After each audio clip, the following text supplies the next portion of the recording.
el proceso por el cual se va dando lo que se conoce en teología como el Jesús histórico, es decir, los estudios, análisis que se hacen a partir del siglo XX sobre todo, para llegar a la conclusión y con verificación de tipo científica, es decir, histórica, filológica, lingüística, arqueológica, sobre la historicidad del personaje llamado Jesús.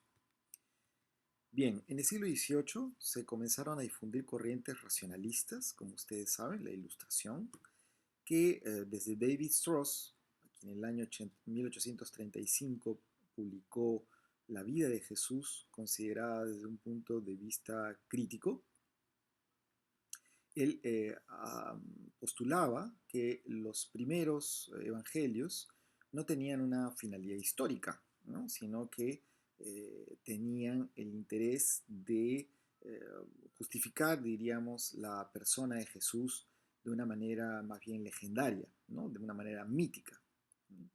Eh, es la época en donde se rechaza toda explicación sobrenatural de los milagros, con formas muy cada vez más racionalistas, y asentándose en la idea de que los primeros cristianos tenían una naturaleza muy judía, en el sentido de ver la historia desde un punto de vista mesiánico, esperando pues que Jesús hubiese sido el Mesías, como vimos, como estamos viendo durante esta semana y veíamos la semana anterior también en el proceso trabajado por Juan Luis Sicre, en el texto que les di, de cómo los judíos se proyectaban un fin de la dominación extranjera con la llegada de un Salvador, un Mesías. Pues bien, con esa iniciativa, con esa idea, habría sido hecho los evangelios con esta influencia judía, según Strauss, y es así que a partir de él comienza a aparecer una serie de estudios críticos, ¿no? Y los católicos también comienzan a buscar entonces apoyo científico para contrarrestar esa hipótesis de que Jesús no sería un personaje histórico. Pues bien, luego de un cierto tiempo, a finales del XIX y el siglo XX, con el avance de los estudios históricos y lingüísticos, eh, aparece la escuela, se funda la Escuela Bíblica y Ecológica de Jerusalén, llevada por los dominicos, con Marie-Joseph Lagrange, quien postula, promueve los estudios de tipo más histórico sobre la persona de Jesús. Hoy en día, después de más de un siglo, es un consenso de la comunidad científica internacional de que Jesús fue un personaje histórico, no es una invención, se sabe que existió, se sabe que los evangelios dan cuenta de ello. Hay pocos historiadores que hablaron de él, es cierto, pero eso no quita la historicidad de Jesús. Que el tema de los milagros y los hechos sobrenaturales se tomen como verdad científica, tampoco. Es decir, no se trata de que justifiquemos los milagros de manera racional, ya que hay que tomarlos de otra manera y su interpretación es más bien teológica, como podremos ver.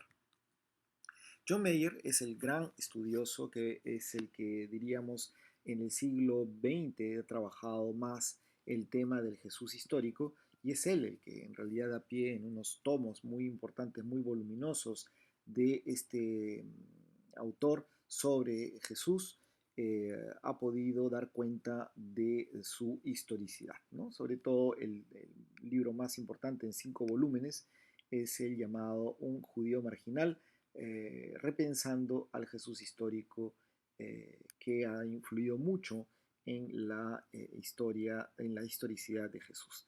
Luego, este autor va a tener otra serie de textos, hay también el que he mencionado, que es como una especie de síntesis, pero en fin, es él la referencia. Ahora, ¿qué dice Meyer en pocas palabras? Que él se basa en un argumento muy simple, pero es muy contundente.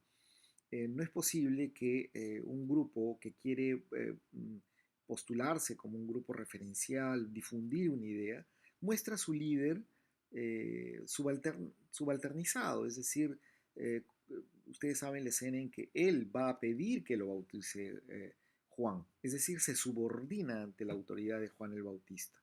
Eso es una, diríamos, para un líder es una imagen bastante negativa, bastante subalterna. Igual con la negación de Pedro, que el líder es traicionado y entregado por uno de sus seguidores, ¿no? O la traición de Judas.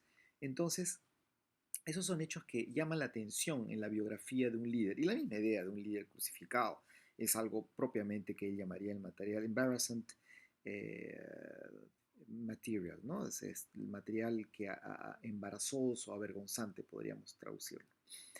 Sin embargo, hay otros hechos históricos que tanto Mayer como otros teólogos han ido demostrando con sus estudios, ¿no? Y que después del análisis muy detenido de los textos pueden llegar a postularse como lo más probable que se hayan dado en la historia. Ahí lo tienen en pantalla, pero también pueden revisar el PPT en versión PDF como lo dejo todas las semanas.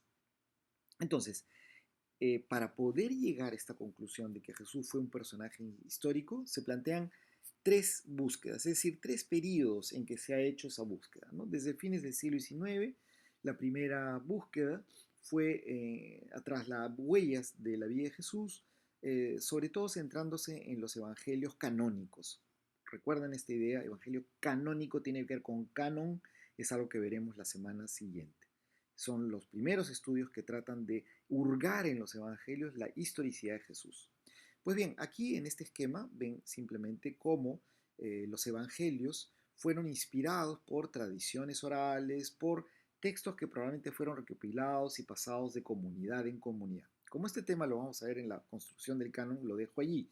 Sin embargo, ya es momento de que ustedes vean cómo la historia de Jesús pasa a través de, sobre todo estos tres evangelios que son los llamados evangelios sinópticos o históricos, el evangelio de Marcos, Mateo y Lucas. La fuente Q, como ven aquí, Q viene de Quelle, que es en alemán significa fuente, así que es una como repetición. Algunos dicen que es una tradición oral, otros dicen que son textos escritos. Lo cierto es que por el análisis lingüístico de Evangelio, Mateas y Lucas, se da el científico teólogo, el historiador teólogo, da cuenta o el exégeta da cuenta de que esta fuente estaría a la raíz de estos dos evangelios. Una segunda búsqueda fue en la década del 50 y comenzaron a buscar otras herramientas, ¿no? Herramientas de crítica literaria ya desarrolladas para la época y que influyen en el análisis también teológico. Y poco a poco se comienza a establecer que Jesús en realidad fue un personaje que rompió con el judaísmo, ¿no? Que se desarraiga. Y eso es lo que señala esta segunda búsqueda, es como que Jesús corta con lo judío. Y esa es la gran diferencia con la tercera búsqueda. En la tercera búsqueda, todo lo contrario. El análisis de Jesús se realiza en el contexto religioso, social y político del judaísmo. Y por lo tanto, en esta tercera búsqueda, es decir, en este periodo en donde se analiza la historicidad de Jesús, se puso más bien el acento, en lugar en la ruptura de Jesús con su cultura, se puso el acento en el hecho de que él era un judío, ¿no? El judaísmo de Jesús. Y ahí está la búsqueda histórica en la que afilia, diríamos, John Mayer como un judío marginal, ¿no? Un judío, sí, pero un judío que se automarginaba de su propio grupo cultural. Luego de la tercera búsqueda han venido una serie de definiciones de lo que habría sido Jesús. Algunos lo llaman profeta apocalíptico, sanador carismático, etcétera, etcétera.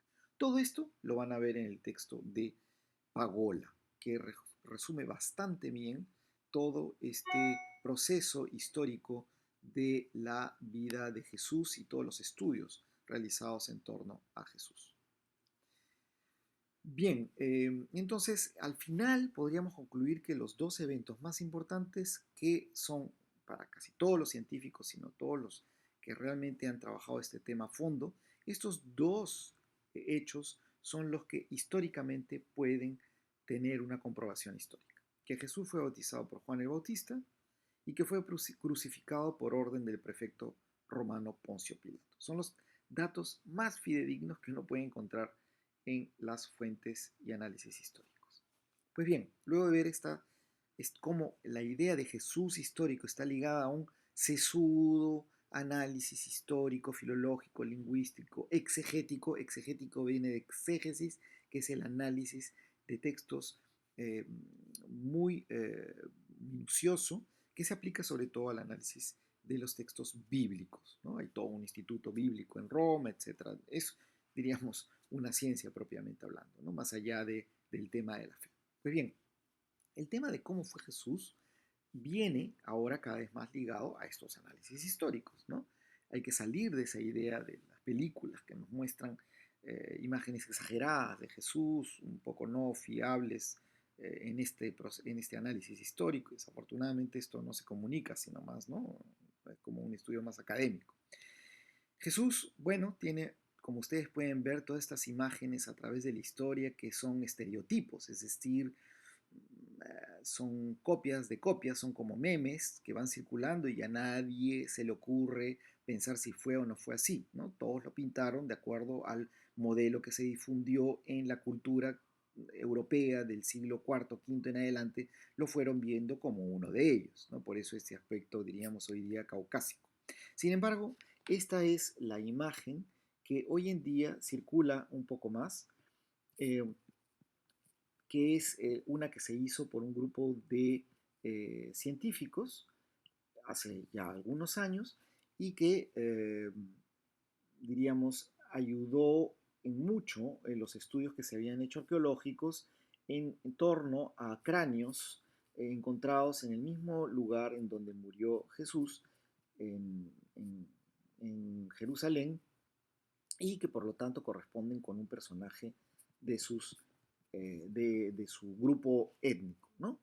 Y bueno, hay una serie de libros que circulan al respecto, y bueno, esto lo pueden buscar en muchos sitios. Este es el rostro que se reconstruyó de un cráneo típico de la época. Y el nombre de Jesús sería Yeshua Bar Yosef, el hijo de José. Sus orígenes fueron muy humildes en Nazaret, eso ya lo sabemos, un pueblo realmente perdido. Acuérdense de ese dato, que es un pueblo realmente marginado, alejado de todo, no es un lugar central.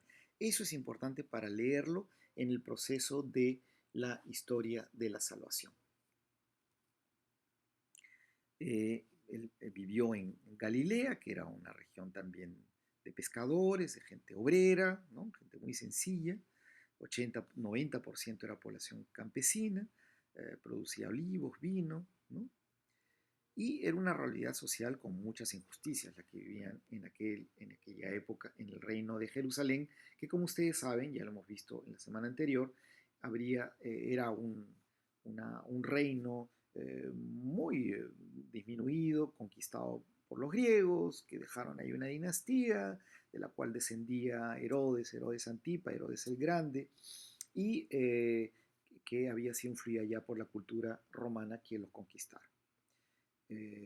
Pues bien, los datos históricos ustedes los tienen en el PPT, que podrán verlo, y los rasgos de Jesús están ligados a ser una persona que rompía con los cánones de su cultura, ¿no? Muy cercano a la gente débil, a la gente pobre, a los marginales, a quienes la misma religión judía marginaba por considerar que aquel que estaba enfermo, aquel que era pobre, era porque no tenía la gracia, el don del amor de Dios. Y Jesús cambia todo eso, dice, ¿de dónde han sacado eso? Si la ley antigua, la ley de Moisés, habla de un vínculo profundo de amor entre Dios y su pueblo, y Jesús rescata ese vínculo de amor entre ese Dios que se revela y su pueblo.